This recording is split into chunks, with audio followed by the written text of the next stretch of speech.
Hey guys, this is Catalin. Thank you so much for joining again. Today I have a special guest, Neil Patel. Thank you so much for joining us. And in this special interview, we're going to talk about a lot of stuff. We're here at this conference in Bucharest. It's called GPeC. Neil, thank you so much for joining. No worries. Thanks for having me. What I would like to start with, and I think this is, like I said, we talked a little bit before, is a lot of people can find like your content, and you're well known for SEO and content marketing, how you market things and how you start your business and all these things. What I would think would be really interesting is to give people some context on kind of the incipient story. Like, where have you started this? Like, you're how old now? I'm 32. 32, so that's awesome. But when did you start the whole thing? Like, were you 6? Like, No, I wish. I was 16. Right. And then from there, I had an agency when I was a little kid. We were doing consulting, internet marketing. Can you imagine how that sounds? I had an agency when I was a little kid. It's funny enough, it's similar to your story. Yeah. I focus on the US market. I believe you focus on both US and Romanian market. And then from there, expanded to different ventures like software, but yeah. Right. And where you were born? Because I think that's not... I was born in London. So you're born in London, and like, how did you, like, I'm curious, like, to talk a little bit about the first business you've started. Like, was that because of your parents? Your parents were against it and conservative, and you just did it just because you had the idea? I had the idea. My first business was a job website, like a job board, where people can go find careers. And I only started because I couldn't find a job. Right. At 16, there's not too many jobs for people. A 16-year-old, right. Yeah, unless you want to like flip hamburgers. So there's not too many high-paying jobs. What's crazy with automation and the world adopting technology so fast, the new 16-year-olds probably won't have jobs like flipping hamburgers. It'll be all done by robots. So you're saying you did not choose to be an entrepreneur. You choose, like, okay, I want to do something. I cannot find a job because I'm 16, like, who would trust me? So you started because, like... I started because I couldn't find a job. Not because you wanted to be an entrepreneur. No, I started because I couldn't find a job. Right. The only other option. You either go get a job or you go make your own job. Right. And I couldn't get a job, so then I had to make my own job. Right. Interesting. And that has been like 12, 14, 15 years ago? 16 years ago. So you started with a business on the web to help people find jobs. Yes. Because you didn't find a job. Yes. And then when I started the job website, right, it didn't work out because no one came to it. Right. So I had to learn marketing. At first, actually, I paid a few marketing agencies. Ripped you off? They ripped me off. So then I had to learn it, and I got good at it. And then I'm like, wait, my job agency still didn't make money, but I had visitors now. So then I'm like, why don't I help other people get visitors? And then that's pretty funny. Yeah. Because my first business was a clothing line. I was importing clothing from an outside country and selling it here. That failed completely, but I realized the part that I was good at was promoting the clothing. And then I doubled down on that. And I'm assuming you did it through Facebook? Yeah. But Facebook ads? Yeah, Facebook ads. Yeah. Invested a couple of thousand, made a couple of more, but I wasn't managing the business well. I was losing money because clothing is a small margin business, obviously, and all those things. A big industry, though. Yeah. So, interesting. And now you're running, like, are you running companies at the moment, or are you just, because I've seen you talk about how you have a lot of strengths and weaknesses, and you're kind of aware of the one that you're not really good, or you don't enjoy managing people. So that's why you're not an active CEO of your companies. I'm not a CEO which is of interesting. Of any of them. Kismetric, I know you're not because of, so I just focus on the marketing and evangelism and lead generation. I don't do anything when it comes to, how would you say, like the day-to-day management, sales. I don't have to do any of that. And when did I barely go into the office. And did you realize you didn't like that and you didn't want to do it, or you just liked it but you're not good at it and you were like, I'm curious, where did the switch happen? Because you were started as a CEO, then you realized it's not working out in happiness variables, or... Yeah, that's correct. So I put someone else in place who could run it. My co-founder of my agency, he's a much better operator than me. He runs it all. Mm-hmm. I understand. And because talking about your strengths and weaknesses, I think that's an interesting thing to do. I know for me, I have a lot of weaknesses that that's the first thing I did subconsciously for some weird reason. Just hired somebody that's technical. I have no idea how that does. What are yours? My strengths or weaknesses? Yeah. Which ones? Let's start with strengths because that's the good part. Traffic acquisition, right. Anything marketing. I'm really good at making deals. I'm good at sales, although I don't like doing it. That's mainly it. I don't have too many strengths. And weaknesses, a lot. Pretty much the rest. Pretty much the rest? Yeah. Isn't that funny? Yeah. You only have to be good at one thing. You have to be great at one thing. If you're great at one thing, the rest is fine. You don't have to do the rest. Mm-hmm. You should try to learn it, but ideally you should be focusing. Right. And how would you say the kind of this mentality apply into your whole life? Because you do have a lot of strengths and weaknesses, and I've heard this story. I think in your interview with Mind Valley, with Vision, Malaysia. Amazing interview. Yeah, I figure out everything. So, I have this mentality in my personal life too. Like, I can cook and clean, but I don't do that because one, I don't have the time and I'm never home. But two, I do what I'm good at. You know what I mean? I believe everyone should focus on their strengths. Malcolm Gladwell's 10,000, is it 10,000? I believe, 10,000 hours. 10,000, yeah. Hours to really become an expert at something. Become your expert, and then from there, worry about the rest, right? You can fill in the gaps or have other people help you fill in the gaps. But I don't just do this in business, I also do this in my personal life. Because what you're doing now, I think it kind of shows your self-awareness in regards to where you see in the future. Like, because you're in the forefront, you're in the front for analytics, for software, for all these things, which you've started because you've seen the kind of the opportunity in there and all those things. What would you say to people that want to, people that are watching right now are either C-level people or that are entrepreneurs and people that want to start their business? So what would you advise them in terms of how should they start it? Because I think a lot of people have ideas, like everybody has ideas. Yeah, of course. But it's easier to buy an idea off of that guy and do it yourself than them doing them themselves. So what would you think is the advice they would give somebody that has an idea and doesn't know how to put it in action, whatever that it's software, whatever it is? This is harsh, but you got to figure it out on your own. Right. If you can't figure out how to start a company, you're never going to succeed because that's the easiest part. I'm not even saying get to profitability. If you can't just figure out how to start, there's no way you're going to succeed, because that really is the easiest part. How hard is it to come up with the idea? It may take some time, but any idea doesn't have to be a good one, and just test it out. You may be lost, but if you can't figure that out on your own, you're not going to be able to figure out the rest. Right. And that's what I tell everyone, because a lot of times people come to me and like, how do I start a business? Well, you're probably not cut out to be an entrepreneur. If you're asking me that. Yes, you have an ad agency, right? Yes. Did someone teach you how to start an ad agency? I haven't asked anybody for anything for the first 2 years. How long have you been doing it? Probably 3 years. Okay, 3 years. Really. So 4 years, 3 years, Whatever. really. Yeah. But you're probably doing around 4 years. And you eventually, slow start, I'm guessing, but you figured out how to start it on your own. That is the easiest part. Would you agree? I do. For me, it's interesting. I think skills can both be kind of gained. I don't have to ask anybody and do it, and can both be learned. Yeah. I think you're playing on a weakness. If you know what I mean? If you're asking anybody how to start a business, if you're reading 25 books on how to start it, and you still don't do it, and meanwhile I'm having my 6th employee or something, you're playing on your weakness. You're never gonna win. You can still do it, but you're never gonna be competitive with me or with you that you're just doing it because that's your thing.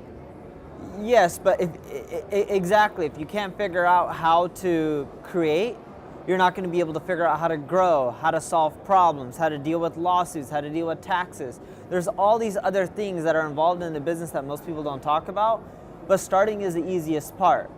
And if you can't figure that out on your own, you're probably not cut out to be an entrepreneur, because yes, you can get mentorship and help here and there, but it's not always there, and the help isn't there to always when you need it, right? So it's a bonus. It's a bonus. But I always tell people, you can't rely on others as an entrepreneur. And if you can't figure out things early on, then you're not going to figure out later on. Sure, as you're bigger and you grow, yes, you have other people to rely on because you're making more money. But that's not how it works at the beginning.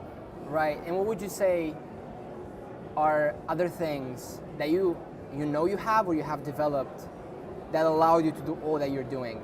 Because I heard you talk about critical thinking, which is something that Elon talks as well, like Elon Musk. He gave kind of a similar answer. He was asked in a Tesla factory, like, I want to start a business, what would you do? He's like, if you're asking me that, no, if you're looking for motivation, you probably shouldn't do it. Yeah. That was his answer. And then he went on and talked about seeing the first consequences of things and critical thinking. Yeah, so, most people can't do critical thinking, and more importantly, think outside the box. Is that natural for you? It's very natural for me, but for most people it isn't. Right? Because like, the problem with being an entrepreneur is, most people, a lot of them use logic, or they read something and they just try to replicate whatever they read. The problem that you have is, even if the answer you're given is very logical and you try to apply it to your business, it doesn't always work because there's constraints. Sometimes you don't have enough time or money or resources, whatever it may be. So you have to think outside the box. And if you're unable to think outside the box, which gets into critical thinking, probably not going to do well. And what are other things that you think are really valuable to your success in general? Yeah, you're going to make mistakes as an entrepreneur. You need to learn from them. So I don't care if you're Elon Musk or Mark Zuckerberg or Bill Gates, the most successful entrepreneurs make mistakes. Now what separates the guys who are really successful versus the average entrepreneur that you see is the really successful ones learn from their mistakes and they avoid making the same one over and over again. Because if you avoid making the same one over and over again, eventually you'll do the right thing. The other thing that separates the really successful ones versus the average entrepreneur is the successful ones don't just learn from their own mistakes, they learn from other people's mistakes as well. So they'll like buy books from, let's say, the CEO of IBM who talks about his mistakes and what caused failure and how they succeed, and they'll learn from them and make sure they avoid making the same mistakes that other people have made as well. Yeah, and I don't know if you've heard about the new book Ray Dalio has put out, Principles. Yeah. Just a beautiful book, and basically has the same, it has a chapter is like, making mistakes is acceptable, not learning from them is unacceptable. Yes. And basically went on to talk about how he fires people if they repeat the same mistake, but if they do a lot of them and not one stick several times, nothing bad happens. Yeah. So that's exactly what you're saying. It's kind of interesting because people are either afraid of doing anything because of fear of having a mistake or whatever it is whatsoever at all, or they just do so many things and then they avoid the feedback. Yes. And the avoiding the feedback is really the thing, right? Because if you take it in, you have no choice then to solve the problem, right? But what's crazy is most people don't realize when they made a mistake, so they're unable to learn. Right. Let's talk about marketing and sales, because that's, growth hacking, marketing, sales, I think that's kind of where you're at. And I think that's spot on. I've heard the story with you, I don't know what you hacked. It was pretty interesting. Not the driving. That's all right, let's get started with the questions. Yeah. So what would you say it's kind of the way you approach sales that makes you successful? So let's talk about deals, about any type of sales. What would you say you do? Sure, so the big thing that I do with sales is I analyze a problem before I sell.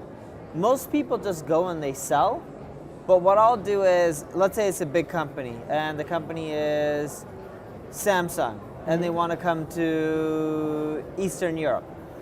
What I would do is I wouldn't just give them a solution.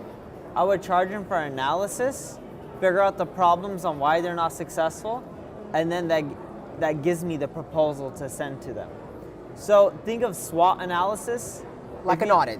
Yes, strengths, weaknesses, opportunities, right? So when you're doing a SWOT analysis and you show them, because a lot of the people that work at these large corporations, they come from MBA schools. They're used to doing this and they're taught this. So if you do these analysis and then you come to, and you can charge them for the analysis, and then you come to them saying, here's analysis, here's how much it'll cost me to fix all these problems, they'll be like, okay, sounds good. It's a very simple solution to generate sales. So where did that came from? Like a simple principle that comes from? It comes from you. MBA school. I mean the SWOT thing, but it comes from you understanding that you understand what they need and you just give it to them. Like that's the whole thing. Yeah, so a lot of times when you go to a business and you sell them on something, especially if you want to charge a lot, they can become very hesitant. Even if they know you and have a big brand, like, oh, this Risk. is expensive, like, what am I gonna get? Even if you outline a proposal of like, yeah, here's what you're gonna get, there's still some uncertainty. But if you're the one who analyzed and told them the problems, they're much more likely to pay you to fix them because they're like, oh, these guys already figured out the problems on their own. If they can do that, they'll be able to solve them. Right.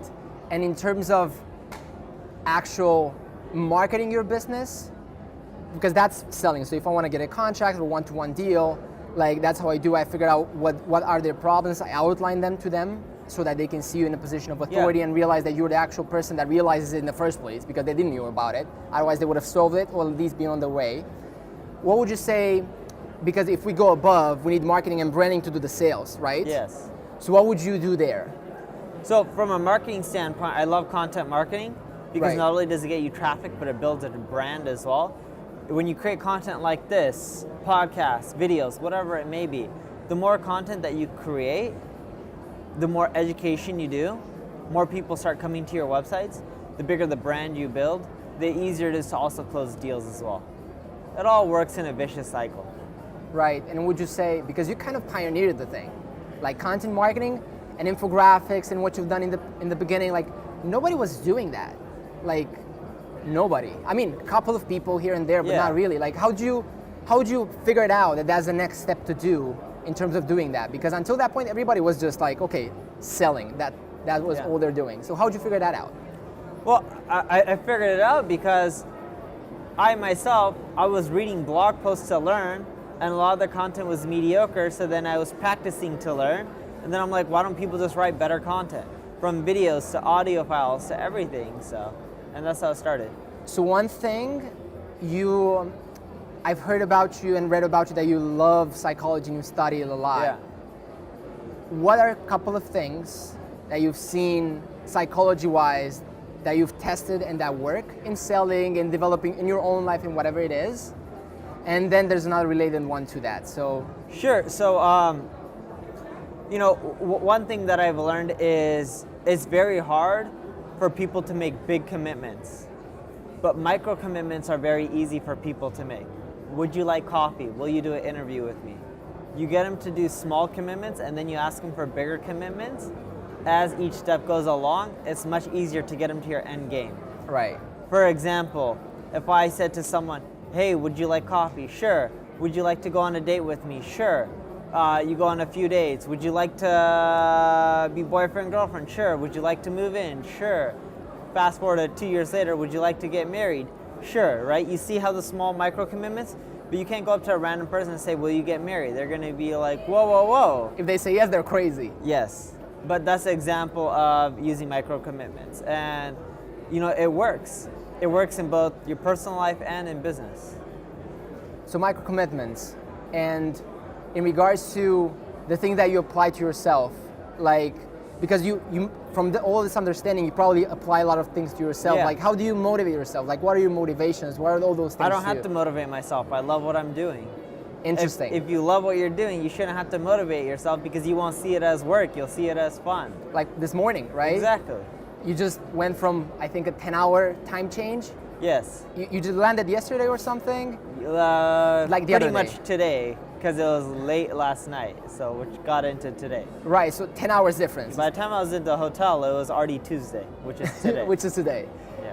So you don't have to, like you don't have to have any stimuli to do it just because you mainly have that. Otherwise you would have slept in and be like I love what I'm doing. Yeah, I love that. Cool. One last question, then we'll finalize with this. I think it was pretty interesting. I like to ask this to all my interviews. Fire away. It's, if you would imagine your ideal life, yeah, that could be in whatever time you want to be that. How would you design that? Like a couple of main things that you would like to have. Would you be still doing the same thing? Would you still be doing the same thing but with other stuff, with stuff that you don't want to be doing at the moment? Like, how would that look like? I would be doing the same thing, probably a bit less. I'm doing too many things. I would focus more, and then that's it, and just keep growing and nothing else. So for me, my big fall over the years is I've tried doing too many things at once, and that trend has continued. It's a mistake that I've learned from slowly, but not quick enough. and it comes with baggage, and now I'm doing still too many things. I've cut off a lot of the things. I've hired people in place to run a lot of them, but I'm still doing too many things. And how you're dealing with all that? How you're dealing with all the stress and everything? Because when you're doing too many things, it kind of... Well, I'm good at handling stress naturally. Right. I think that's also what makes me a decent entrepreneur. And I'm dealing with it by hiring other key people who can just run those businesses. Right, got it. Well, thank you so much for your time. Thank you so much, guys, for watching. Go ahead and check out Neil. We're gonna have all the links to everything that you have. You have like Thank you. A lot of things that you have on the web. It's such an incredible person and marketer. We're gonna let him have his speech and inspire some people and give his knowledge away. It's gonna be pretty awesome. Thank you so much, man. Thank you for having me.